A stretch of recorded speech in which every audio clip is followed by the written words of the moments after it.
expecting Jay here today.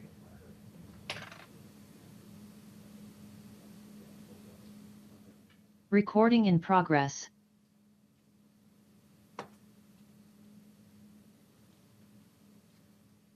Okay, good evening, everybody. This is a work session of the Greenbelt City Council. My name is Emmett Jordan. I serve as mayor.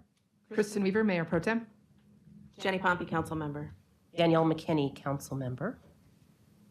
Okay, Councilmember Pope is out of the country for the next, she's out of the country right now, and I would expect Council Members Niesel and Roberts to be here shortly.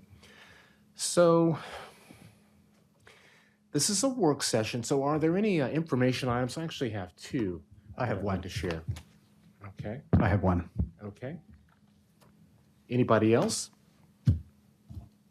Okay, well, let me just say that we hold these work sessions on Mondays and Wednesdays several times a month to exchange information with community stakeholder groups or to gather information from staff, advisory boards, or residents.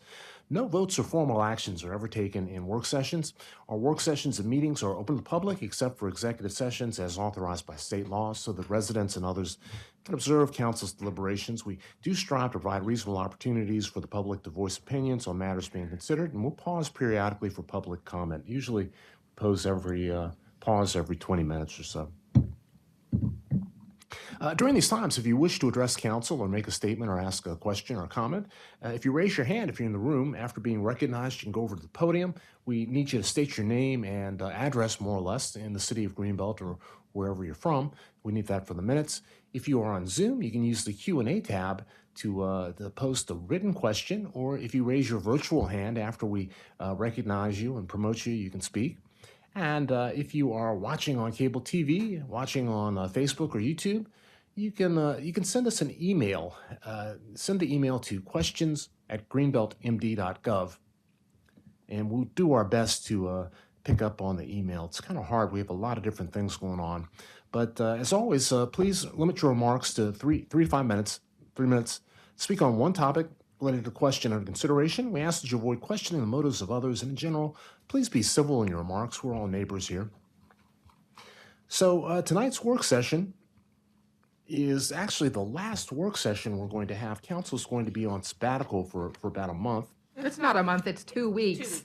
It seems like a month. It's, I don't know, you two- know, you two keep and a half. making it, Emma, you keep making it a bigger deal than it is. We're taking off next week and the week after, and we'll be back with a work session on July 29th. July 29th, but that's going to be a Four Cities meeting. No, the Four Cities meeting is during the sabbatical. Okay. But we're taking a sabbatical. Yes, we're taking a 2-week break. 2-week break. 2 weeks. 2 long weeks. But tonight's work session is rather interesting. We're actually going to be talking a bit about updating the city charter, which that's the ground rules by which the city operates. It's the document which the city was originally incorporated, more or less. And over the years, it's been updated. And in more recent times, we've made some minor amendments several years ago from time to time. But this is the first time in maybe 10 or 20 years that we have actually undertaken a comprehensive review. I think it's 10 years or so. So this review is something that needs to be done. It's overdue. But with COVID and so many other things going on, we did not get to it 3 years ago as perhaps we could have or should have. So City Manager Somerone, how are you tonight? I'm doing great, Mr. Mayor. Okay. Well, you've actually put together a memo talking about, it's a proposal for how we can proceed with this charter review process, and you've kind of divided it into 2 options, just kind of finding a way to engage, because it's a comprehensive approach regardless. So above and beyond what council does, we need to incorporate the thoughts of staff and the public as well, and we need to be assured that we are complying with best standards. So we actually look at what's going on in other municipalities in Prince George's County, the state, and across the nation. So that's why we have a couple of different proposals on the table. So City Manager Somerone, do you want to you want to kind of walk us through? Yes, Where- thank you. Thank you. And also, I want to note that we do have members of our advisory board here to actually, I think they have some suggestions, some thoughts as well, the Board of Elections that they'd like to share. So, City Manager Summerlin, take it away. Thank you, Mr. Mayor. I think you covered the overarching goal that we're trying to accomplish. The city code, the charter and city code are long overdue for review. From gender-specific language where council members are referenced as only as male to meet legal compliance requirements with the states, such as one issue that the Ethics Commission brought up in 2022 is that the ethics standards in the state have been updated and our current code does not reflect the new ethics standards.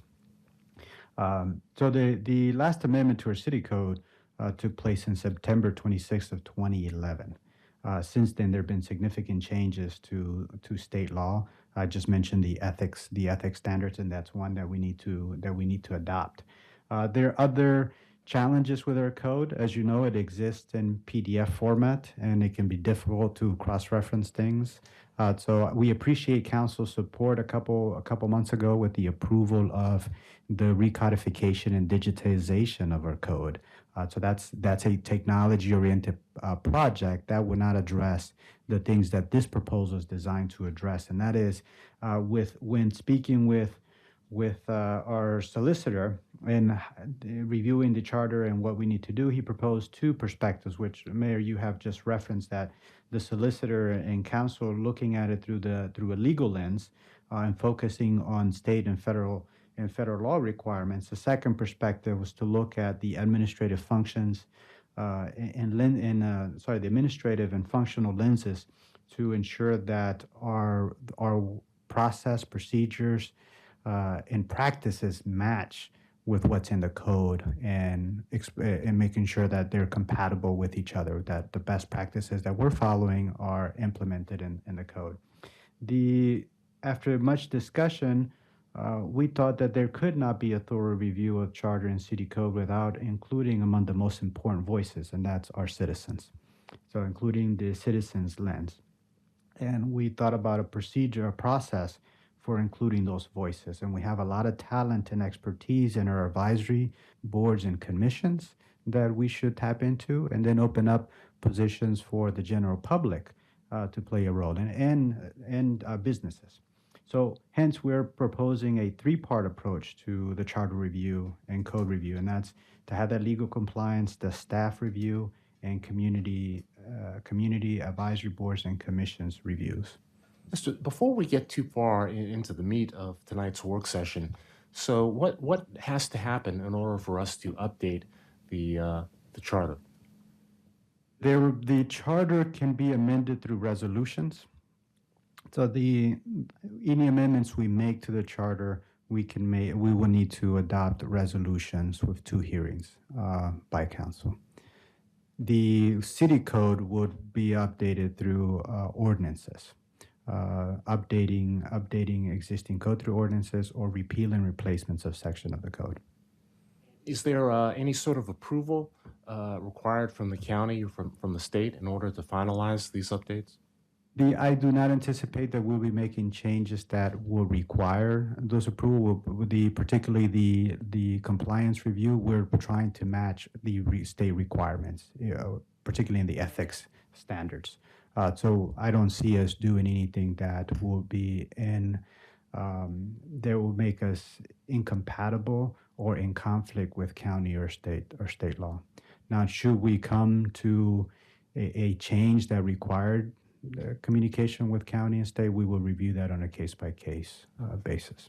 Okay, because I know they are housed above and beyond how we maintain the charter and the code. The state maintains them on their state website. So correct. So we have to submit our updates to the state, and that will review any compliance issues. But we're anticipating any of those issues ahead of time, so we wouldn't submit anything that we would expect conflict with. And the goal would be to have these modifications, amendments finalized and approved in 2025 sometime. The timeline, that will be up to council on how we want to adopt changes. Over the next 18 months through the recodification project that we're going through, council within 18 months will receive ordinances to replace the gender-specific language in our city code. So that would happen in the next 18 months. The specific adjustments that we make to the code, council can choose to adopt them one by one, or you wait until the end to adopt all the changes. It will be up to council. None of what we do here will prohibit or prevent council from adopting ordinances or changes to existing code at any point. It only requires changes to our city code, requires 2 hearings.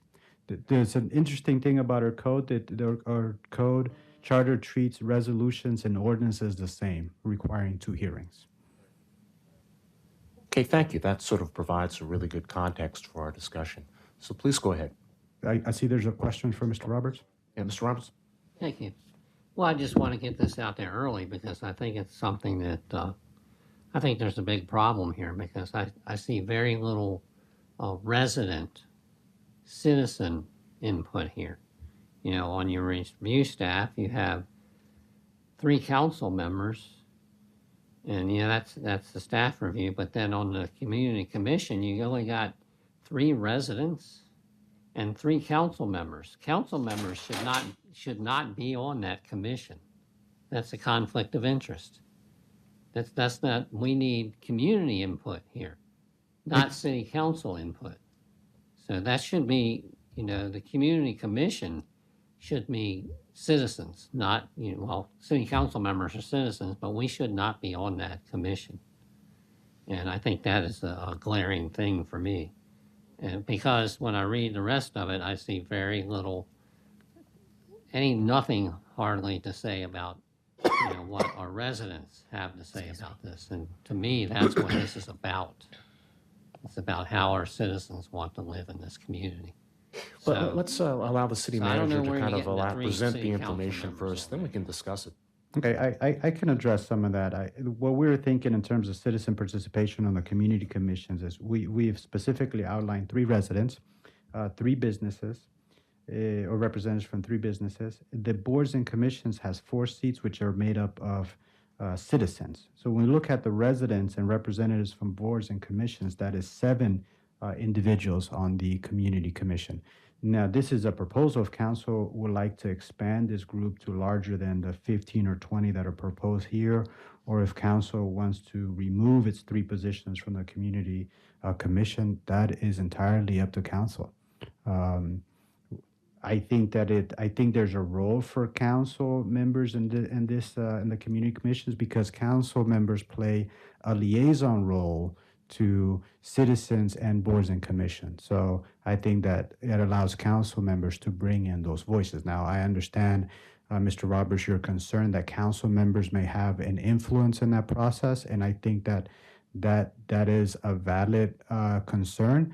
It's obviously up to the council members and the body to. Not just a concern, it's a reality. And then the other fact is that you're only having 3 council members, and this is a 7 council member city. We have 7 members, and just to have 3 on something like this is inappropriate. City council members should not be on the community commission, period, especially when you're, you know, limiting, you know, that's just wrong. That's all it is. You know, that's given 3 members, you know, something that everyone else is not getting. Right. And there's. And that's wrong. You know, this city council is supposed to make a decision as a whole, 7 members. And we're going to vote on the final outcome of whatever the review, the staff and the community commission and the boards and committees, whatever they come up with, we're going to vote on in the end. And we should not be influencing that through these boards or commissions in that process. I really want to hear the city manager present the information. I think the public needs to hear as well. just as far as comments, and I'm going to recognize the Mayor Pro Tem in a moment, but I think it's important for council not to preemptively influence the proposal before it's actually presented. But go ahead, Mayor Pro Tem. Yes, Well, I think there's a difference of opinion on this. I think obviously full council votes on all of the ordinances and all the changes that we make, but I think there's a difference between, I think that many of us as council members hear a lot from residents, and so therefore the liaison role, not just to boards and committees, but also to lots of residents. So I think I just disagree with Mr. Roberts on this one, because I think the idea of these commissions is and these different teams is to get some of the work done and then talk things over and then present it to council for the vote, and that's where the vote happens. Now, you could do something, for example, of not having the council members be voting members if there's things that need voting on, but still present and listening and sharing information they've heard from residents, and also serving as a liaison between that community commission and the council and other things. I think there's different ways you can structure it, but I think, Rodney, I just want to put out that you like to say things very strongly as if that is the only right way, but I think there's room for disagreement on that. Okay, and at this point, please allow the city manager to present the information before we get into full-blown debate. Yeah, well, I appreciate the questions because it allow us to address issues right on. The other way to address that three council member participation on community commission is to allow all 7 members to participate. And the thing that would be mindful of that is a public meeting, and we would treat it as a public meeting. And administration does not have an issue with that. We can manage those as being public meetings. If you have, I'm sorry, but if you have, more than 3 members, say, okay, 5 members show up or 7 members show up, and we're talking about this issue, now you have an illegal meeting. Not if we Because- advertise it. Not if we because- advertise because it. then, Just did not say. Yeah, So, unless, please. depending on how you advertise it, I mean, that becomes a different meeting. That becomes a city council meeting, not, some other meeting. Yes, and we are capable and competent to treat it as a public meeting, advertise it, and do all the notifications for those as public meetings.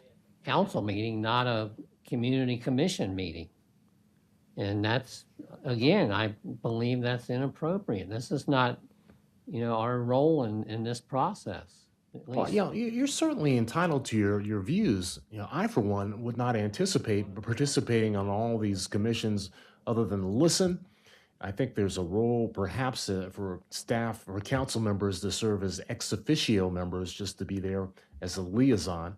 But, please, Mr. Salmarone, can you just kind of present? the Yes, thank you. information? Thank you, Mr. Mayor. I covered the legal review component. That's pretty straightforward. The staff review would include staff from all the departments within the city as well as council representatives.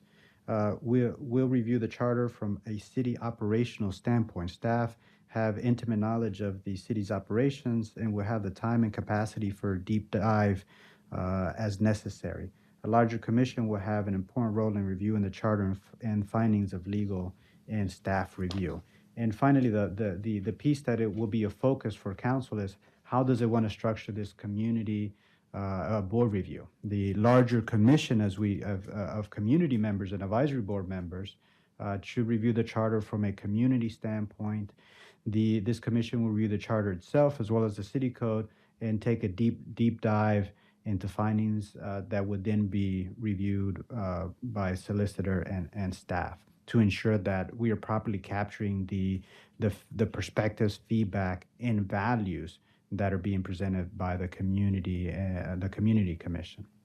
So this 3-prong approach will ensure that we are reviewing the charter in a holistic manner, seeing all perspectives and hearing from all stakeholder voices. The commission process would also include public meetings, focus groups, and public input.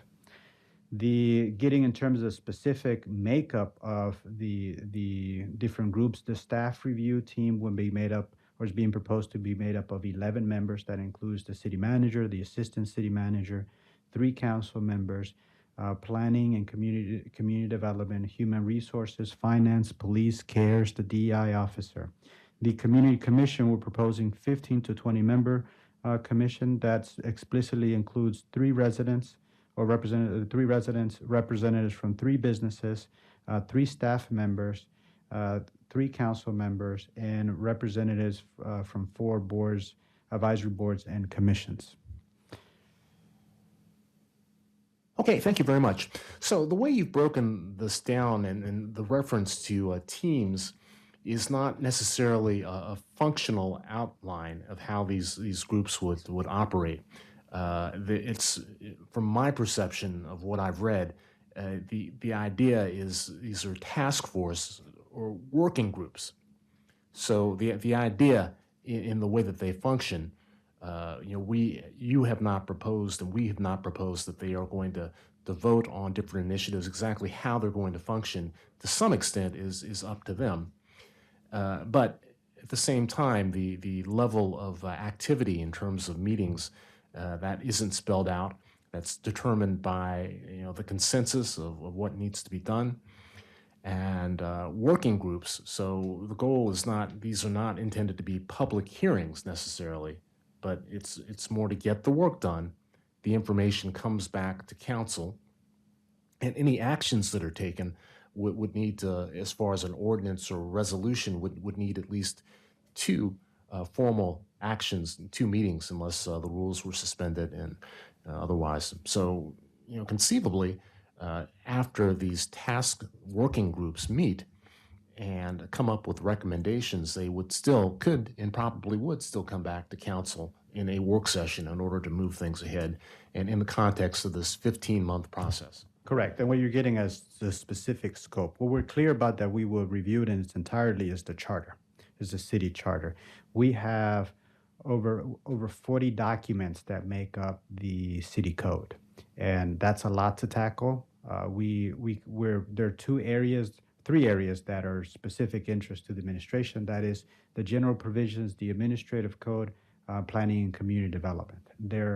I know the Board of Elections here, we have a whole chapter devoted to elections, and I think that's what you speak about, of making changes to the elections, chapter 8, which is the elections code. So council may decide to include a review of all the city codes. Some of it includes fire prevention, license and permits, motor vehicles, parks and recreation. There's obviously the personnel. We need to update the personnel. Public meetings, public safety, solid waste. There's so much that makes up our city code. Once again, in terms of function, in the way that the council operates these working groups or task forces, we would have to actually vote in a meeting to enable the structure to go forward. Correct. To formally vote, hey, these are the groups that are going to, we wouldn't necessarily have to do that with the staff review team, but certainly with the community commission, we would need to formally enable them to form as a task force or working group. Correct. And the scope will be to include what specific sections of the code we want to include in this review, and do we want to prioritize the various chapters in the code. Okay, Councilmember McKinney. I was just doing a quick look to just see what other of our neighboring jurisdictions might do as far as their membership. So I'm thinking if we can reach out to MML, that might be a good resource. The only one that I found so far, maybe Glen Arden, might actually have council members as part of their commission, but there might be others as well. But not only on the membership, but then also the makeup and the process for doing this review. It may be helpful to reach out to MML for that. I think that's an excellent suggestion. Let's definitely do that. And I believe Mayor Pro Tem Weaver spoke with someone who has a standing Yeah, they charter have, review yeah. commission. And I wish I could remember what, it wasn't in Maryland, and I can't remember where he was from now. But yeah, they have a standing charter review commission, and although interestingly, they have it where it sounds like each of their council members appoints someone to it. So, which I'm not sure I agree with that, but they have a standing charter review commission. Didn't College Park just go through this 1 or 2 years ago? They changed their elections and changed their charter. So, I mean, there are neighboring jurisdictions just in the 4 cities. I think we can probably research that a bit? Yes, we will. Right. Other questions or comments from council? I'll take a question from the public if anybody's online or in the room. Then I think it would be nice to have the Board of Elections talk a little bit. Yeah, please. Two things. I would just suggest that we consider including a member of the Reparations Commission on potential advisory boards to be included because they just sort of have a different lens through which they would be looking at things. And then I was wondering if we had thought at all, if there had been any thought at all about for the Community Commission, how those people would be chosen and appointed. I mean, if you haven't thought about it yet, that's fine. I just- We did internally, we discussed certain boards and commissions that have an impact on operations. So we thought about obviously the elections with issues coming up, the recreations, Green Aces. So those are institutions that we deal with on a regular basis. So we're primarily focused on our conversation while no decision was made or no recommendations made. When we went through the list of boards and commission, we identified which ones we have the highest touch with that we regularly review for operational efficiencies or how does our organizations affect those commissions and the public. And what about like the other, like the residents, businesses, like how, do you foresee that being like an interview process or people would apply to be on the commission? Certainly, I think that we would have a call for volunteers for these commissions and have some review process. For the businesses, where the businesses will have significant impact will be licensing, permitting, because that affects our businesses on a regular basis. So they will definitely have an application process. We'll need to define the criteria and then bring those candidates for an interview and then a recommendation to council, similar to how council manages the appointments to advisory boards and commissions. Okay, thank you. Yeah, and that would be my expectation, that we would allow folks to apply. There'd be some sort of an interview process. But just looking at the size of the proposal for the community commission, I don't want to get into another scenario where we have 20 or 30 people on a commission and they're charged with a task, and just getting organized might take 2 or 3 months. So I'm very cognizant of the size of the commissions, and I think people will self-select. I think there's could be quite a bit of work involved with some of these with the review process. So it's could be a very cumbersome task just in terms of the amount of time expected of each individual. Right. Yeah, Mayor Pro Tem? Well, and I think the other thing that, in comparison to the Reparations Commission, I think there are more examples of charter review commissions and so I think it would be a good idea to set more of a structure for this beforehand, which we didn't do with the Reparations Commission, because we can find examples. I mean, Councilmember McKinney mentioned asking MML. I also found the National Civic League that has a guide for charter review that's out there. So I think there is more, we can put more structure into our authorization of the charter review ahead of time than we did with the Reparations Commission, because I think there are more examples of this having been done in the past. Yeah, I would agree with that, although I would counter that with the Reparations Commission, the lack of structure was quite intentional. Right. Well, but I guess my point is that we don't need that. The purpose here is different than the Reparations Commission, so we can give more guidance ahead of time. We wanted to not have that we didn't want to constrain the Reparations Commission, but this is by definition somewhat constrained because they have a very specific task. We didn't give the Reparations Commission quite that specific a task. I mean, yeah. And let me just note that I did have a conversation with a local representative of the Civic League, and they do have a local presence, and they've got a lot of great online references that we can use. Councilmember McKinney. Just adding to the conversation about membership, if we could look to see if we could have representation from youth, someone who is under the age of potentially 21, 18, I think that would be helpful. We can look to see if there's people that we've connected with through the Youth Advisory Committee, and then talking more about the businesses.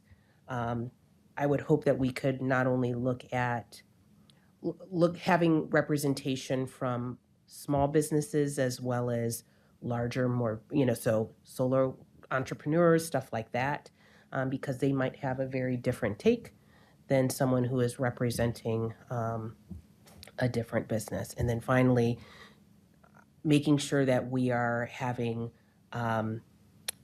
diversity across the board. So we're looking at all voices are being represented, both ethnically, economically, those that might have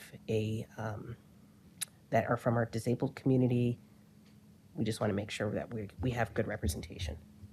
And So important, yeah. that's good. There could be two ways we can approach that. One would be that part of the criteria of the application process, we designate priority groups or special population or some designation, whether they're renters, low income, other metrics that we want to include. The outreach is going to be important, particularly with the residents. And now we propose 3, but we could also expand the number to be intentional about having renters, homeowners, different sections, representation from different parts of the city.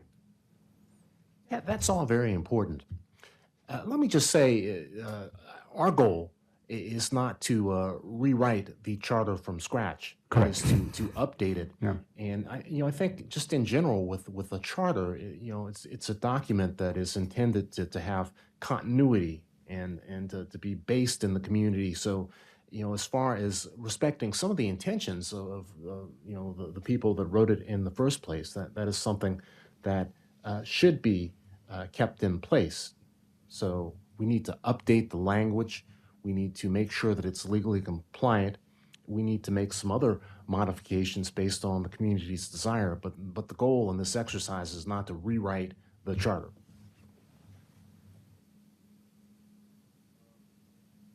See, any questions online? I'm seeing none. No. Okay. Let's see, we've got a comment, Mr. Orleans. Oh, wait, one just came in. But... Good evening, all. Bill Orleans, resident. In reading Mr. George's April 19th memo, he states a number of things. One of the things he states is that there'll be a separate memo to discuss potential code changes. I mention that because a couple times tonight, council and city management have dipped into a discussion of code changes, not the subject as I understood of tonight's meeting. With regard to code changes, however, in his second paragraph, he indicates that the Employee Relations Board recommended certain code changes regarding Section 13, personnel of the code. I'm happy that they did that. I don't know that I've ever seen that. If that was a formal document that council accepted at some city council meeting, I missed it. I have it presumably. I'd appreciate being informed of the date of that acceptance if we're talking about something that council has accepted. If not, if it was never submitted to council for a formal acceptance, I'd be interested in seeing a copy of the Employee Relations Board recommendation with regard to Section 13 of the personnel of the code. I'd like to suggest that those of us in Greenbelt who do vote in our municipal elections do not vote for city staff. We don't vote for the city manager.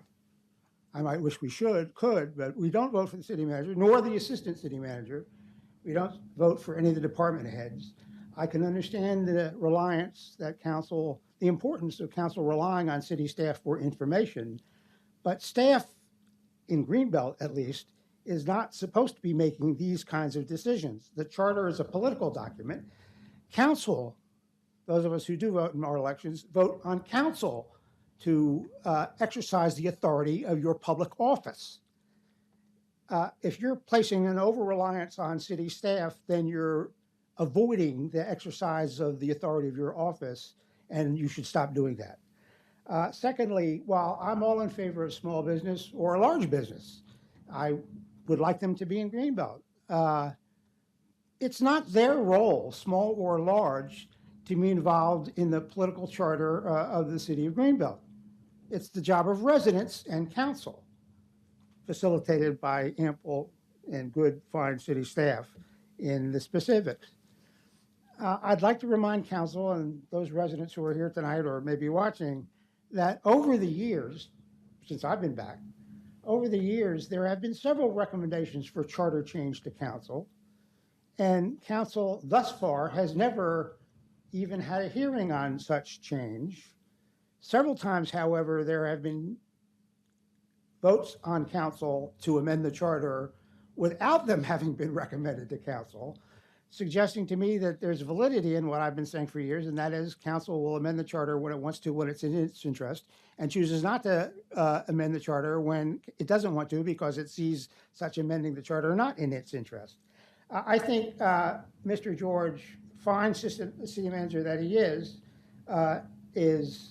stacking the deck with regard to consideration of the charter, changing the charter. My own proposal is that council should notice a meeting, maybe notice 2 or 3 meetings, regular meetings or special work sessions, special meetings, where council is going to be hearing from residents as to proposed changes in our charter. And then having heard from residents, and if there's a businessman or a woman who's also a resident of Greenbelt, they're welcome to come, certainly. But having heard from residents, not city staff, that council should then decide whether it wants to adopt any of the recommended changes emanating from that discussion. Thank you, thank you, thank you for that lecture. So actually, I do agree with the yeah. Thank you, sir. So I do agree with the fact that on some issues, for example, filling a vacancy, we did have a great deal of public input, hearings in various sections of the city, and a survey that was available, notices in the news review. So I think some of those areas that have come up, perhaps council will not need as much outreach because the outreach has already taken place. But I would like to actually invite the Board of Elections to just come up and talk a little bit about some of their perspectives on charter review. Mayor Pro Tem. We have a couple more comments online, but I think also this memo doesn't actually address what additional outreach would occur. This is focused on the structures of the working groups. So that doesn't preclude having additional outreach in whatever form we think that should take. But Jay Davis comments that since you already have a staff review plan and council is part of that, I think thinking that maybe is an argument for not having council as part of the community commission. And also already perhaps you need less staff and council for more residents to provide the diversity you desire. So those were comments from Jay Davis. Okay. Great. Yeah, I hear some rain coming down. That's a good thing. We need it. Yeah, we do. Do we bring the chairs down for the elections? Yeah, why don't we? You want to just bring those out? Yeah. So we have Beth Terry and Steve Gilbert from the Board of Elections, the Greenbelt Advisory Board, the Board of Elections, and I'd like to invite them to sit with us and talk a little bit, share some thoughts about the charter review. Welcome. It's so nice to see you here this evening. Yes, thank you, Mr. Mayor. Yeah, I guess for the record, Steve Gilbert for the Board of Elections, and Beth Terry is our resident computer expert and accounting person also. Just one quick thing, and then I'll let Beth talk about what the 2 things we've been working on, vacancies and non-citizen voting. We, the Board of Elections, have charter amendments to talk about, not tonight, but on subjects which will change the substance of the law. You know, it'll change the vacancies thing. Section 32 obviously will change the law, and then the non-citizen voting, which was approved in the advisory referendum. But the Charter Review Commission in general obviously does not have to necessarily talk about substantively changing the law as opposed to structuring it to make it simpler to read and more in compliance with what's required. The state law, by the way, and I go back to the 70s working on this stuff, so I'm oh, I'm sorry. Can you get that closer, please? I'm sorry. Just like Maybe. I'm sorry. It's, There you go. oh, all right. Testing.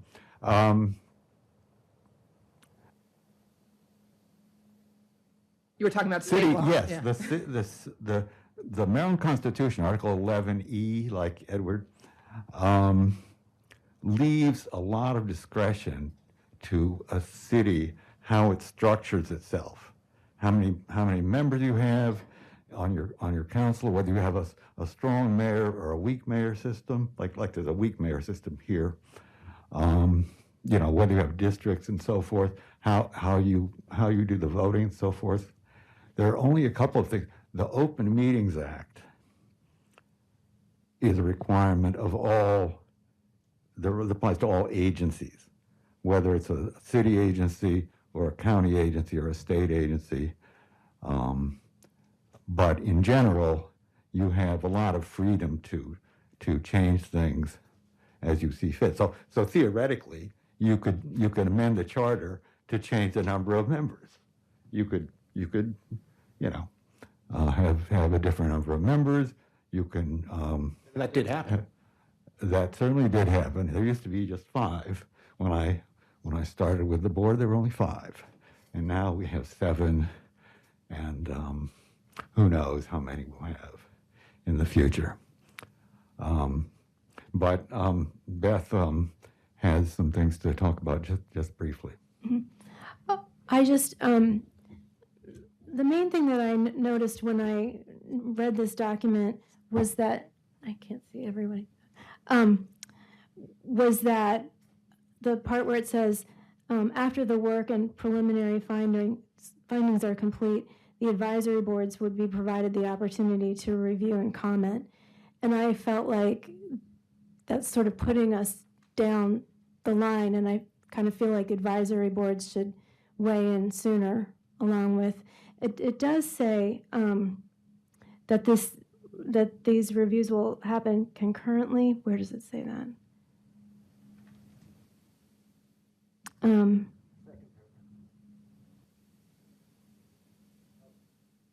No, it's not in the same. Oh, yeah. So it says all 3 components would occur concurrently with the findings of the legal and staff review coming more quickly and informing the commission review process. So that's not really concurrently. That's the staff and legal coming first. And just as a member of the Board of Elections, we have a lot of advice as an advisory board to give to the council about changes to the charter and to the code. And these are things that we have been working on. So really that's my input. Is I just think that advisory boards should have, and I don't even necessarily think that advisory boards necessarily have to be part of a community commission. We could be separate and providing our input in, because these are things that we discuss in our meetings. Well, so are you suggesting that rather than impaneling advisory boards in the community commission, just actually so that the concurrent consideration could take place, just having the commission refer questions? If there's a section that comes up and they realize that it's relevant to a commission, then that commission would provide input. Yeah, and I mean, I think that we're already planning on going through the charter ourselves and the code to provide our input. And of course, all of our meetings are open, and members of the public can come to our meetings and provide us with their input about elections. So I don't know. Steve, what do you think about boards a set number of board members being, advisory board members being part of the community commission? Well, if we had a Board of Elections member on the commission, presumably the member would be speaking, quote unquote, for the Board of Elections, as opposed to, presenting your own ideas. I don't know that. I'm not sure of the value of that, as opposed to, as has been suggested, we just have citizens and their recommendation, and then the Board of Elections and other boards make their own recommendations regarding their sections of the charter that they think are important to them. Well, perhaps Mr. George, in his wisdom, was thinking with the community commission, the boards and commissioners, not the representatives would be there, not so much speaking for their boards or commissions, but more as community stakeholders. So the geographical representation and the diversity representation would be sort of addressed by these individuals, and they would not be formally speaking for their boards. Do you know, Mr. Summer? I believe that's the case during our conversations. We didn't think that the representatives of these boards and commissions would be solely speaking on the issues that affect those commissions. I think that gives them insights to the inner operations of the city by being on a board, but they should have ability to comment on things outside of those boards and commissions. I want to reaffirm my thoughts on my expectations of advisory boards and commissions when it comes to just regular course of business. And a good example is you identify an issue with the code for elections, and you're making recommendations on how we should address these issues. I welcome and expect that kind of feedback just as part of the regular course of work and resolving issues that come up.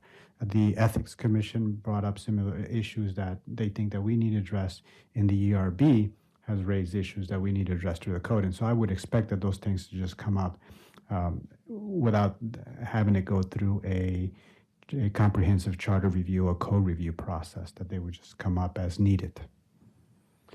I think, though, what we have been doing is tackling one issue sort of at a time. But if the whole charter is going to be amended and eventually the code, then we need to really look at it, the whole of it, the whole of our sections that relate to elections, and not just do it sort of piecemeal like we have been. Yes, I agree that on a certain time interval, such as 10 years, we should do a comprehensive review of the charter and code. But in between those 10 years, we should address issues that come up. So we just happen to be at this juncture where you have two recommendations to the code, the appointments, and there are other issues that we want to address, and they're happening at the time that we're also undergoing a charter and city code review. And so the timing of it is just, it happens to be taking place at the same time, but we can treat those things as separate issues. For example, filling the vacancy. We can address that, and we plan to discuss that. And should, after the presentation, council wants to move to adopt an ordinance to change the code and a charter amendment to change the charter, council could do that. Am I making sense?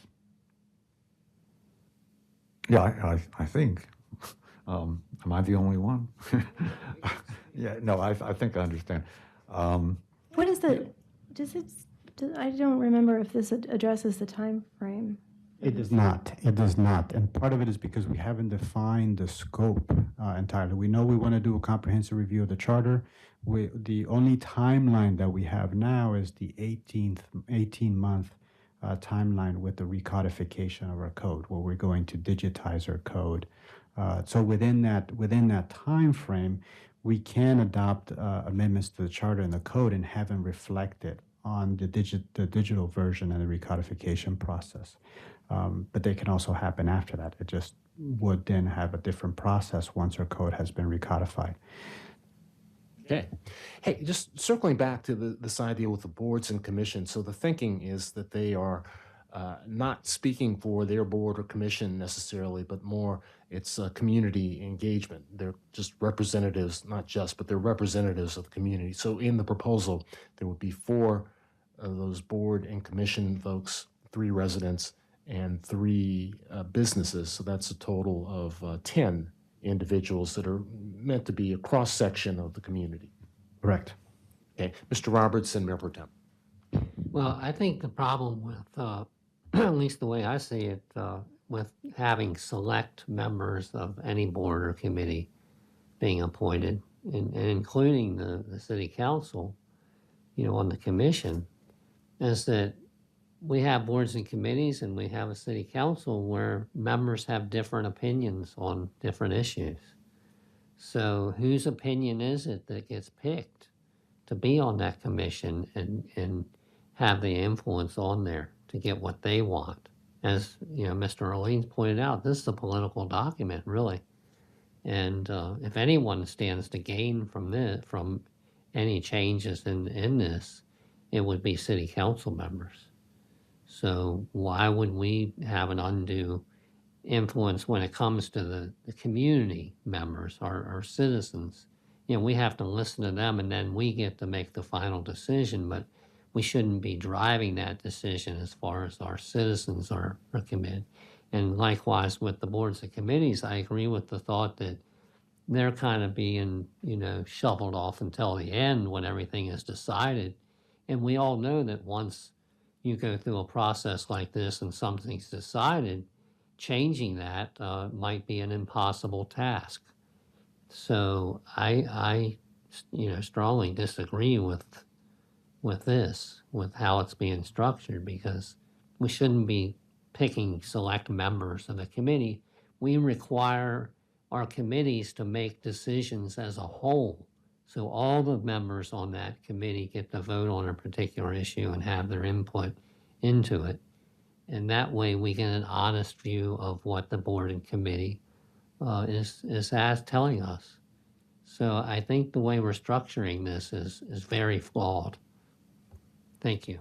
Mayor Pro Tem. Well, I think one thing that I think is worth emphasizing is that doing this process of the more comprehensive charter review does not mean we will slow down on the process for the filling the vacancies or the resident non-citizen voting, because I think those are both things that are clearly very important. That those I would think of. I think Josue's comment about just the timing is sort of coincidence that we're starting these 2 things at the same time, but we're not going to wait until the end of the charter review process to make those changes. Like that is not acceptable. We're not going to wait until the end of that process. But I guess my other thought was thinking about this is in terms of the simultaneity of the review. In some senses, if the legal and staff review, because it may happen more quickly, and then they provide it to the community committee, that actually, in some senses, raises the importance of the committee. It's providing the expertise of the staff and the legal counsel, and then the community committee may continue their review with that feedback, and based on that, I mean, I'm not sure that I don't think it necessarily has to be that just because.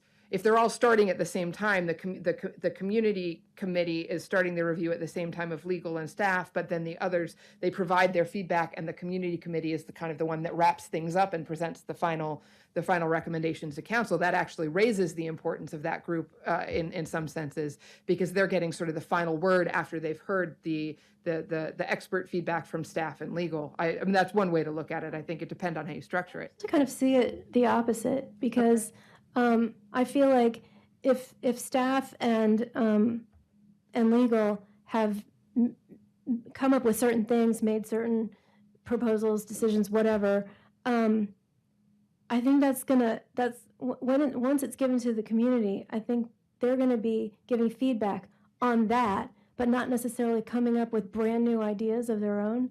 And you want the brand new ideas. The legal department can determine how that could work. If it's legal, if the things that the community are presenting, are they legal? How can they be structured? How can it be written into the charter? And staff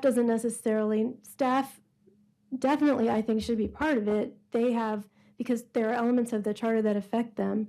But I don't know. I just feel like if you want to get the most original ideas from people, that we all have to be working at the same time. Well, but aren't they starting at the same time? And so the community committee is starting and coming up with those new ideas as the same time at the staff and the legal review is happening? I guess it was just the sentence about after the work and preliminary findings are complete, the advisory boards will be provided the opportunity to review and comment.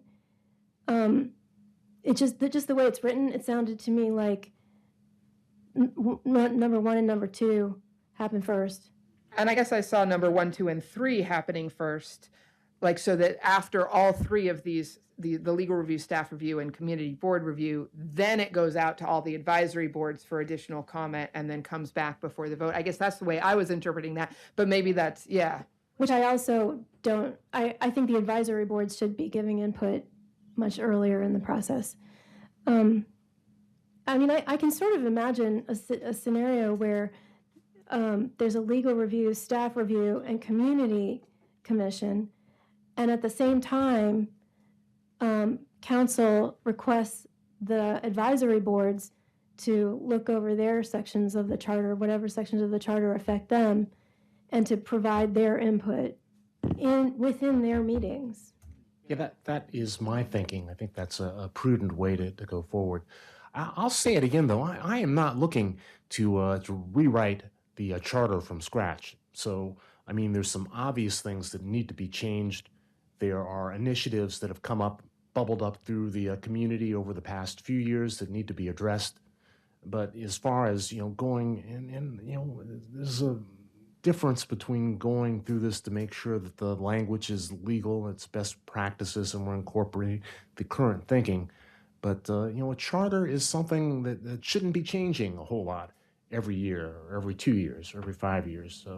So as we go through this process over the 18 months, some great ideas probably will bubble up. But the intent is not to rewrite the charter. I'll just say that again. Mr. Summerlin. Mr. Mayor, I have a question on the intent. So when I joined the team September of last year, the budget had been approved with the funding allocation for the charter review. We didn't have much written documentation or what was the intent there and what process was envisioned when this was added to the budget. To welcome any addition, any input, because we put this together as what our understanding was of council's intent with the budget allocation and what it aspired for the charter review. Yeah, I would say that the intent was to do the periodic update to make sure that the city charter and code were in legal compliance and conforming to best practices, and that was the intent. And I would say that in reviewing the budget allocation for it, and as this team started discussing how we would deliver on council's task to review that, to do the charter review, I thought that we couldn't do this work without doing the recodification work that is already underway as part of this work. So that's been an addition to the project. Pro Tem? Well, but I think that there may be, in the course of that, more substantive things that come up that look like there's something that need to be updated or changed. And so Jay Davis asked, is the goal of this process, I think this is getting at the same thing, is the goal of this process to review the charter, or is it to amend, change, reinvent the charter? But I think, once we take a close look at it, there may be things that are, relatively, don't want to say minor, but relatively, comparatively matching with the ethics codes or things that are important, but not a huge change in some senses. But there may be things that we see in there that's like, actually, this doesn't fit with Greenbelt of today from when it was written in 1937. So I think we should be open to more substantive changes if the committee identifies such things. I don't think we should limit it to only some of those the review sort of thing, but I don't think we necessarily should try to seek out those things if we don't come across them as things, it seems to me that we should be open to significant changes if it seems they're warranted. Yeah, and I would think that, in the staff review and the legal review, there'll be some issues that come up that will require some community discussion and debate, where it's not going to be clear cut whether or not the way that this is phrased or the process that's in place really reflects Greenbelt of today. So I'm certainly open. And there's one more comment online from David Shapiro. I wonder whether the charter section 31 will need to be modified to permit us to shift to ranked choice voting if desired at some point. Maybe this would be clarification, maybe it would be a substantive change. Yeah, it might be, and that's something, I think that the ranked choice voting issue, just voting in general. But, some of these discussions, do have to take place in the public realm and should not be something that, council, in working with staff, overseeing the city manager, dealing with policy issues that impact how the day-to-day operations of the city function, that is council's charge. So for council to, devote 6 months of its time focusing on public, debate should happen with the public, and they should not necessarily always be driven by council. So I think, for example, with filling the appointments, we had a lot of dialogue and a lot of input. So I don't think we need to go over that quite so much. Council does not need to, the public should be allowed to continue the debate if necessary. But so there's a balance here, and I'm trying to actually manage council's time as best I can, just as one of 7 council members. Let's see, we've got a few comments here. Ms. Niesel? Yeah, I'm just listening to Ms. Terry's statements and trying to think about the timeline process of this and wondering if perhaps the legal review should be the absolute last thing to happen, since so much could happen, so many changes beforehand. I wouldn't want to waste any of that legal time. Oh, I'm sorry to interrupt you. Oh, no, that's fine. Well, because I had thought about this too, and I think that the legal review is going to have to happen at the end too, because people are going to come up with changes that they want to see, but the city solicitor is going to have to decide how the change actually happens, how the wording actually gets changed. And, yes. It would need to happen at both points. The first legal review is compliance. It's just compliance. Where are we out of compliance? What do we need to be in compliance with? It would not look to look at the updates that are being proposed and see if are they in compliance. That would still need to happen. So there are some things that we know we need to address. We need to address the ethics standards. We need to address the bond languages in our code. Those are 2 things we know we need to address. Right, and then the legal review has to happen at the end too. Is that what you're saying? Right. Yeah. We need proposed changes. Yeah. Mhm. And then I just, I want to make sure that I'm hearing you correctly. Are you proposing that whatever the first paragraph on the second page, the advisory board review process, precede everything, where each advisory review board would discuss their portion or whatever portion of the charter touched them and then present? I just want to make sure that I'm hearing you correctly when you're talking about the advisory boards meeting about the charter specifically versus meeting as part of a commission. I want to make sure I heard the first part of what you said. Did you say that were you wondering if I was saying the advisory boards should meet, should do this first? I was thinking concurrently at the same time. Okay. Yeah. All right. Thanks. I'm still, it's a big project, and I'm thinking about all the options. There are a lot. Okay. Let's take a little more. Mr. Hartman?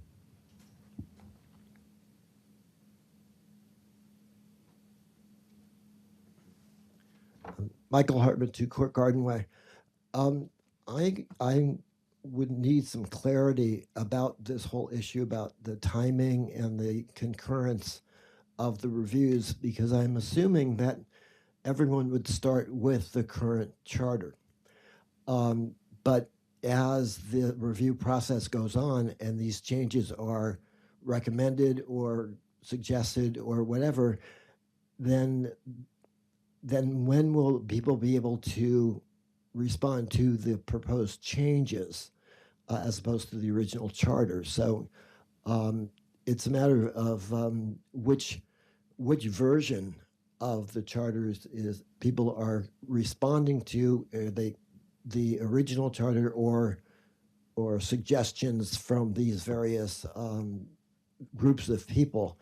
And finally, I agree with Ms. Terry that the legal has to be at the end, but the people, the residents, and through either the boards or through individuals would be able to respond directly at each point, or so I'm not sure exactly what the timing would be and what they would be commenting on, and whether people would have a chance to comment on proposed changes, or you see that as the final, work session of throwing all these ideas together and making a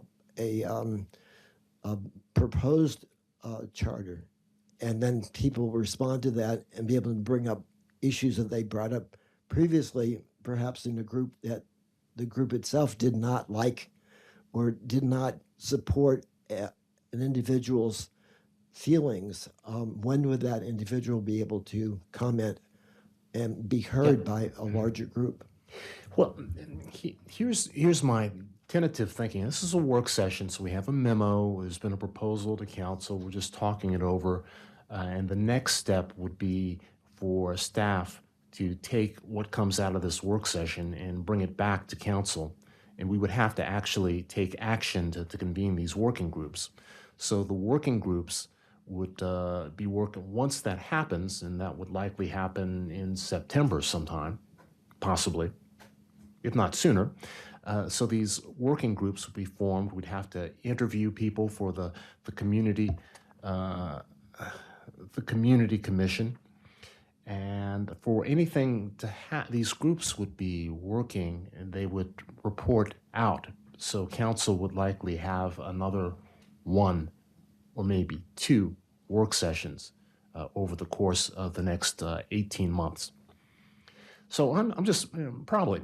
And then in order for the larger amendments to take place in the charter, given that some might take place sooner rather than later, council would have to come up on two separate meeting agendas.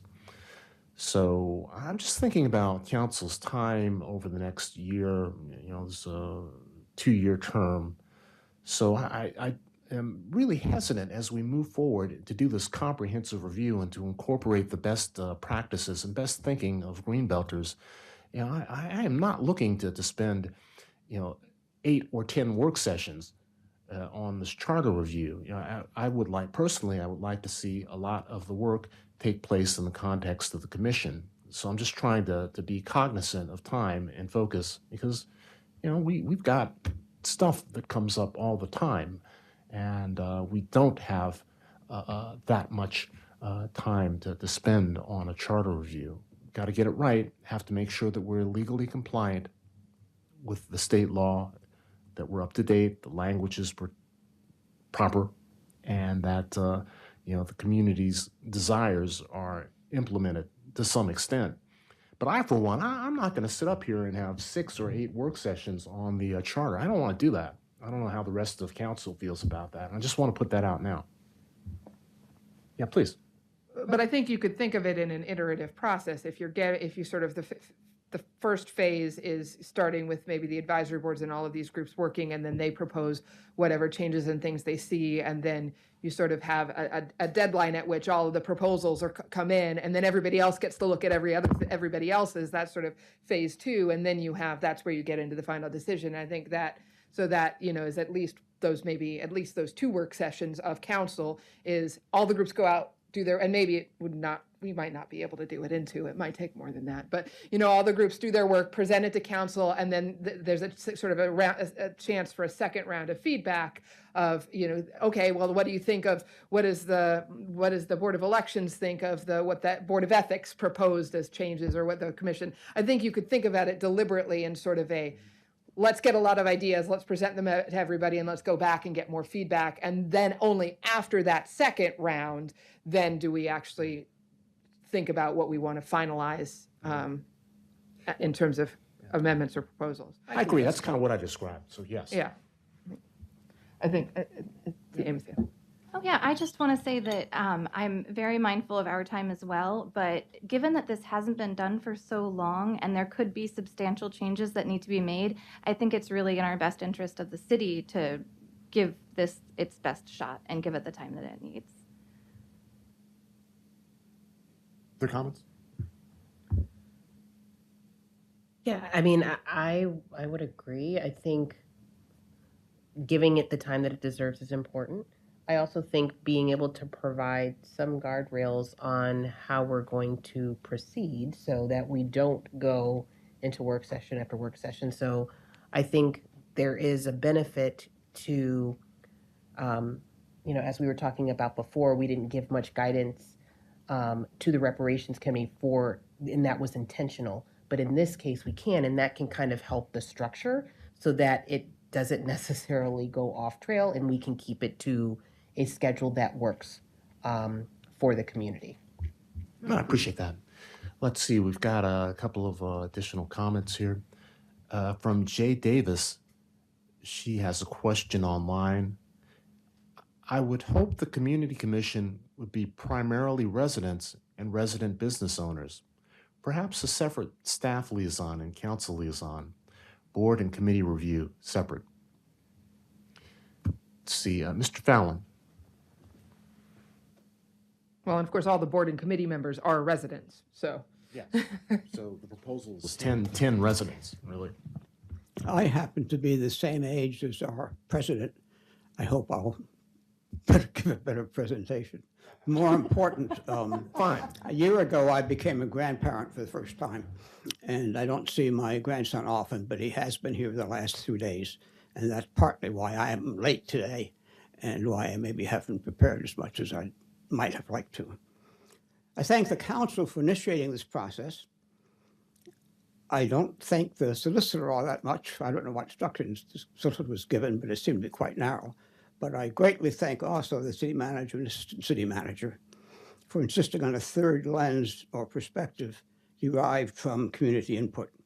Now, I have two questions for the council. We may not be time to have two of them, but at least the first one. My first question to the council is, can a process with the following features somehow reflect the desires and needs or earn the respect of the community, especially those members of the community who are seen as being non-engaged? The April 19th manager from the memo from the assistant city manager to the city manager proposed a community commission of 15 to 20 people with a specific composition. 3 staff members, not all of whom might be Greenbelt residents, and whose views might likely have been included in Lens 2 staff review. 4 business members, some of whom might not be Greenbelt residents. We went through input, but I don't think they should have a vote. 3 members of boards and commissions who might overlap with the earlier stage in which the city, as a matter of course, submits to the major advisory boards issues or actions they're considering, especially advisory board. 7 elected council members, but just 3 so-called ordinary residents. Well, I would like to see a much more democratic procedure. Many countries, a constitution is adopted by plebiscite. And it was, of course, close to 9 decades ago when the basic format was framed. So I'm asking if a more democratic city charter might include features, I don't mean every one of these, but along lines like this. Residents should have more input and a different composition, as I said. Maybe about a dozen specific changes could be developed by a resident-based community commission, reflecting the approximately 75% of our residents who are people of color, and also the approximately 50% of our residents who rent rather than own their homes. These proposals might include things such as the following. I'm not prepared to argue for each one of them. The length of term and compensation for council members. Election of the mayor separately from the council members, given that the mayor, de facto, has a more powerful and responsible role than the other council members. 3, elections by ward or district, rather than at large. Many arguments for and against that. Further revisions for the charter might require, remember there were two visions of charter that went through quite easily, one about the resident of the city manager. I'm just forgetting the other one. So the further revisions to the charter would require perhaps a supermajority of the council and or a popular referendum. The right of non-citizens to vote in city elections. I believe there was a recommendation from the citizens on that, but it hasn't yet been incorporated by the council. More residents' input for selecting council members when there are vacancies. I'm not finding how that should be done. It's the general idea of greater resident input, elections or whatever. And maybe finally permitting city employees to form labor unions. So those are some of the kinds of substantive issues that I think would not just make Greenbelt a more democratic community, but would perhaps give reason for those folks who currently do not vote because they don't see the reason to. One of the groups I do not thank was the University of Maryland scholars who did that quantification of the community survey. If they were respectable scholars, they should have refused that assignment on the basis that the sample was terribly skewed. And no self-respecting, you can't have exactly a random sample, but this was so skewed in favor of people who voted, who are overwhelmingly people who own their homes and are white folks. And so please just stop there. After these proposals might be developed in focus groups, other methods, but incorporating, having childcare and having the town halls in the evening and weekends is one way to do this. Notification, not by putting it in the city newspaper 2 or 3 times. Half the residents don't get the city newspaper. Half the residents don't have decent access to the internet.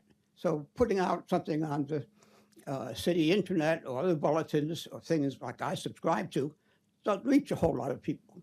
And I think there are different practices by different apartment managers. Okay, last thing is clarifying these things, series of surveys by postal mail asking residents to rank order the proposals they'd like to vote on. And then based on that, the commission would select which of those to incorporate in a new draft, and there would be an up or down vote by the community on accepting the charter or not. Mr. Fallon, And then please. the city council could incorporate that if they saw fit to. I'm thank you sorry so if much. I was Thank you. lengthy. Mr. Fowler, may I get a list of items that you read? May I get your list of items? Whenever you get a chance. I didn't hear your question. May I get the items that you read off? I could not write them all down. I have one for everybody. Okay. Oh, awesome. Thank you. Sure. Thank you. Thank you. Mr. Orleans.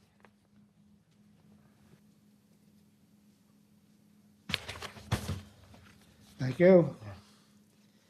I must have been so preoccupied with presentation of my lecturer earlier that, is this for me? Thank you. That I neglected to ask a very important question. The very first sentence of Mr. George's April 19th memoranda is, when we discussed the issue with Jason Deloach, et cetera. This is a memorandum from the assistant city manager to the city manager, but the ultimate recipient of this memorandum was to be council. I'm going to ask a question of council and city management right now, and I consider this a verbalized MPIA request. I'll follow it up with a written request tomorrow, I hope, but if not tomorrow, the next day. Has there, in any closed meeting of council, a discussion with Mr. Deloach and other city management on the nature of amending our city charter? I would appreciate an answer to that right now, actually. The technical response would be that that's not subject to public disclosure if it Yes. happened. Yeah, Well, but I could say no. then if I But review, the question's if I review inappropriate. the And Mr. notices, Orleans, you of- know that. if I then review the notices of all such closed meetings that council has had, I will discover that in one of them, or more than one of them, it will say noting to, a meeting with the city solicitor to discuss the city charter, not to discuss legal matters or personnel matters or potential property acquisition. It will state that it was to discuss the city charter. Yeah, do you have a question or a I comment do, but about I'm the asking that discussion question online? as well. I'm not going to answer.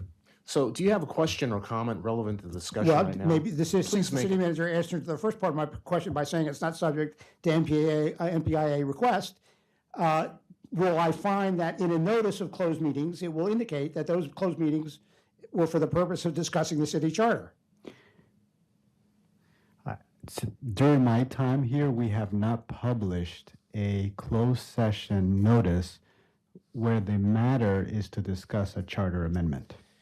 I have a question for everybody in the room. Thus You know, far- if you're going to continue to ask these Excuse questions me, I have in a this question. manner, Mr. Mayor, I'm speaking. Sir, I'm speaking right now. What I'll do, I'll have our legal counsel get back to you. But these questions and the way they're being posed, we're neighbors. We all live in Greenbelt, and I really don't appreciate your tone very, very often. But please continue. You're allowing me to continue to speak? Thank you very much. You've got another This minute or memorandum so. did not come down from Mount Sinai. Everybody I've heard discuss this tonight, whether they're on council, in city management, or members of the Board of Elections, even the city residents that have spoken to it, are speaking as though this process, as outlined by the assistant city manager, is definitively the process Greenbelt Council and Greenbelt residents should use going forward to consider amendments to the city charter. That's what not I've heard. correct. Then you're mishearing, Mr. Orleans. This is a Has anybody discussion- questioned the need for a charter review commission? Has anybody then suggested that, well, I heard Ms. Davis say she didn't think business folks should be on the community commission, if there is to be a commission. But did anybody question the makeup of these commissions, whether or not you've questioned the? That's what we're talking about tonight. This meeting. I've heard no one suggest that we should use a different process. Then you're not listening very carefully. I am indeed, and I've heard no one suggest that we should reject this proposed process from the assistant city manager and utilize a different process, just having 6 or 7 work sessions where residents could offer their suggestions as to whether or not and how the city charter should be changed. Okay, thank you. I If have a anybody has point heard of, differently than me, I'd information. appreciate them giving me a kick in the Actually, ass. this is a point of order. So in council rules, we made the determination that during petitions and requests, residents be provided up to 5 minutes to speak. Now, my interpretation of the council rules as far as comments in work sessions, the limit is actually 3 minutes. So I, for one, enjoy hearing from residents. If they have a good point to make, if it goes on 6 minutes, I'll listen. But frankly, I feel like some of our residents actually abuse the process to filibuster, to lecture on different points. And I just, it's an impediment to getting things done. Mr. Roberts? This is the problem when you describe how much time people have, you want to say 3 to 5 minutes. That's inappropriate. It needs to be one or the other, and everyone gets the same amount of time. You can't tell one person they get 3 minutes, the other gets 5 or 6. That's not a way to run our city. That's discrimination. You're discriminating against the people you don't like, and you're allowing the people you do like and you want to hear from to get more time. That's totally inappropriate. I guess if you want to phrase it Make that up way, your you could. could. 3 or 5. It's either 3 And minutes that's or why it's I 5 made minutes. the point of order to ask council its interpretation, my interpretation. And I'm pretty clear about this. I am clear about this. We voted to allow 5 minutes during petitions and requests, but 3 minutes for public input. Is that correct? Is that That's point my of order? recollection. The other night, you Okay. said 3 to 5 minutes. I think you may need to edit your beginning of meeting thing to say 3 minutes, because I think we did decide 5 minutes for petitions and requests and 3 minutes at other times. I'll make sure to do Yeah. that. But I don't like to cut people off. If someone is making a good point, I suppose I should ask council, shall we allow this to go on? And I'll do that from here on. Please. I was just going to say, when I was at the MML conference, I went to an Open Meetings Act a session, And what I found out there is that most councils actually don't allow public comment at all during work session Right. or during meetings, except for at the beginning when they have public comment. So I just say that to say Greenbelt is very generous with the fact that we allow so much public comment, much more than I think probably any other municipality in the state. Thank you. And so let's bring things to a close if we can. Mr. Summerall. I don't know how to continue. These is not the 10 commandments in this memo. I think that was the result of what came down from Mount Sinai. We welcome any and all feedback on this proposal. This is not set in stone, written in stone. We want this process to reflect the intention of council when it allocated money and tasked the administration to pursue the objective of updating or reviewing our charter. Well, thank you. Thank you. So in terms of the feedback that you've heard tonight from council and from the public, what sort of modifications would you anticipate coming back to council with? We have a lot of just things. in terms of next steps. In terms of next steps, we got to shore up the participation. So welcome the feedback on the numbers and the particular makeup of those groups. I heard numerous things, including the number of councils to have, the number of citizens to have, and how to ensure that we have representation as broad as possible from all points of view and representation of our residents. What I heard also from council is greater clarity on the charter review process. What are best practices in approaching that? Just during this meeting, I received resolutions that other surrounding municipalities have adopted to establish their review committees, and so we'll bring back a set of documents to council. One is formally establishing a charter review commission to be part of the bodies that make up the advisory groups for council. I think that's important. I'm a bit surprised that we don't have that, but we should establish that so that next time that we have to review this, we're not reinventing the process. We've already established a process moving forward. Great feedback from the citizens that have commented on this. Thank you both, and thank you all the citizens. What I've written down is obviously citizens have to be a key driver of that community commission, and I appreciate the feedback of maybe doing the legal review after citizens have had the opportunity to weigh in on the charter and the code. There's really no downside for that process to happening and then the compliance review happening at the end with all the proposed changes. I think we will catch all of our compliance issue, and maybe we save time on the legal review once we review the whole totality, because there could be a recommendation made that would question the compliance piece after we've already done the compliance review. So I think that's good feedback. I want this to be a process that we can all be proud of and excited for, and yeah, I look forward to it. It sounds like a lot of work, but we'll bring back more thoughtful feedback on the charter review process, the makeup of the community commission. Have I missed anything? Well, no. Steve and Beth, is there anything you'd like to emphasize to council and to the city manager about as we go forward?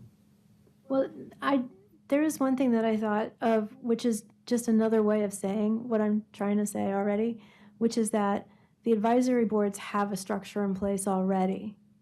So I feel like we can use the structure that already exists to give our input at the same time, and not after the fact, but at the same time as everyone else is giving their input. Does that No, make sense?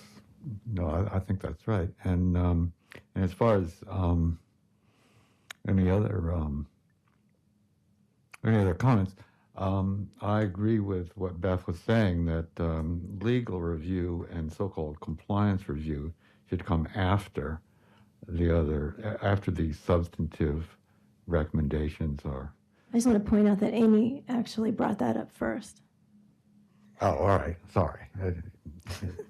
We should note the elected officials who are making these suggestions, right? Let's see, any other comments from council? I would like to say on the community commission, I concur, I think that with council members, if they are on there, ex officio is fine, but I think that it's good to have people there. And I mean, so that's my opinion that, the role of council with the community group could be an ex officio role. Yes. Yeah, I would concur with that, Mayor. And I would also say that I concur with Ms. Terry as well, that we do have a lot of expertise in our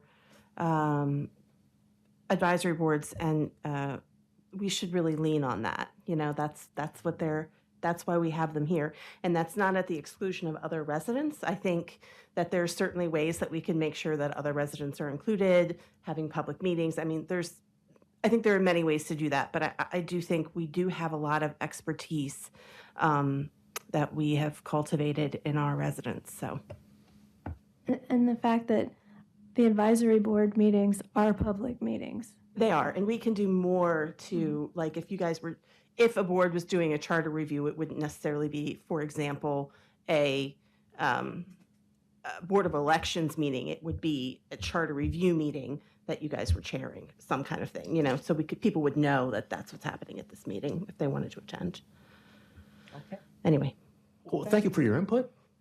City Manager Summerall, thank you for forwarding this proposal and for your careful listening and consideration of everything that's been said.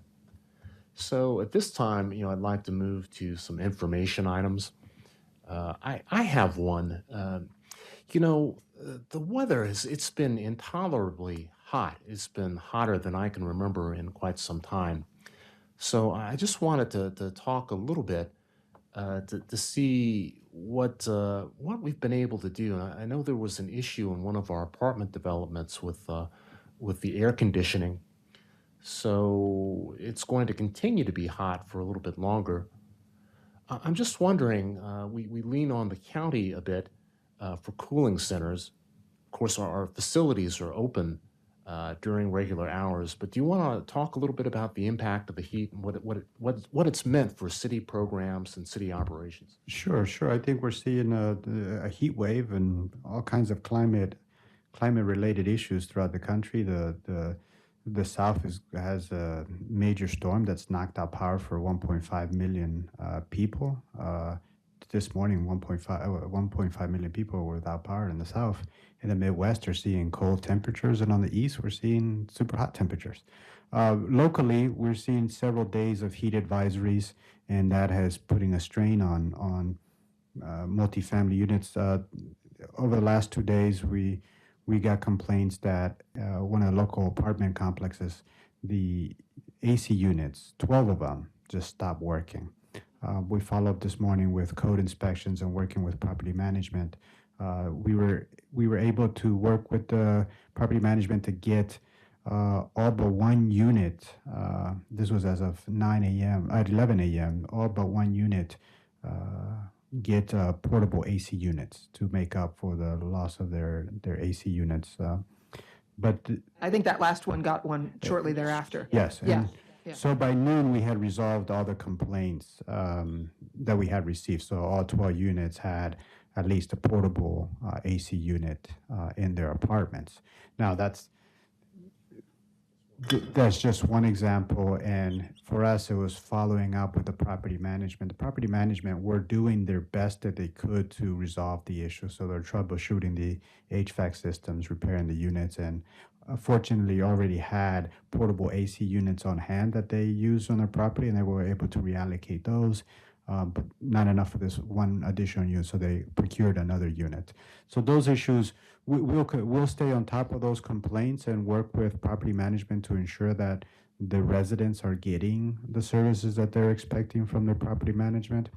In terms of us in our spaces, our public facilities, the Spring Hill Lake Recreation Center, Community Center, the municipal building are open during business hours as cooling sites. Should we have an emergency, we will open sites as cooling centers. So I was going to ask about that. I know the county has the Greenbelt Library listed as a cooling Correct. center, and that's a great resource when it's open and the hours vary. So, what constitutes an emergency, heat emergency in Greenbelt? I think the county would have to actually make that declaration. Well, the National Weather Service issues the heat advisories. So we take our cues from the National Weather Service. So based on that information, the county acts, and so would the city act. Should we see what will constitute a local emergency is, say we have an apartment complex that where we have significant number of households lose AC. Then we can treat that. I think we have two levels of response. One would be an administrative response that will come through the city manager's office, where if we have a high demand a significant number of residents without AC, and we need to open an additional site to accommodate the number of people, then we will work through a process to do that. Identify the staffing, identifying the site, and communicating that resource to the community. If we get to the level of calling on council to declare a local emergency, I think you've all have gotten emails from me on a Friday night saying we have an emergency, not to the level that we need to call a meeting, but we would not hesitate to call upon you to declare a local emergency and allocate resources to deal with the emergency. Yeah, I'm just asking because it's been unusually hot, and this is the first time as our city manager we've kind of gone through this. When it gets this hot for an extended number of days, it seems like the recreation department staff is very, very good about protecting the kids, the young people at the summer camps. And do we make adjustments for our employees, just as far as the ones that are out there in the difficult We conditions? do for both. So with summer camps, that's a good example. When we have these heat advisories, the kids are not outside. That we would not expose them to that level of risk. Same with our staff. We'll change schedules around where solid waste pickup will happen at earlier times, or we may delay a pickup if there's a threat to our employees. So fortunately, we have good processes for those things. So that should not be a worry.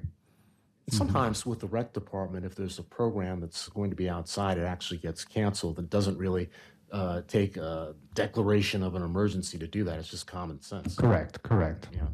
And you've seen emergency, and you've seen our recreation staff take action on whether it's turbidity in the pool or other issues that happen on fields. That we want to ensure the well-being of our residents and our participants. So we will take action.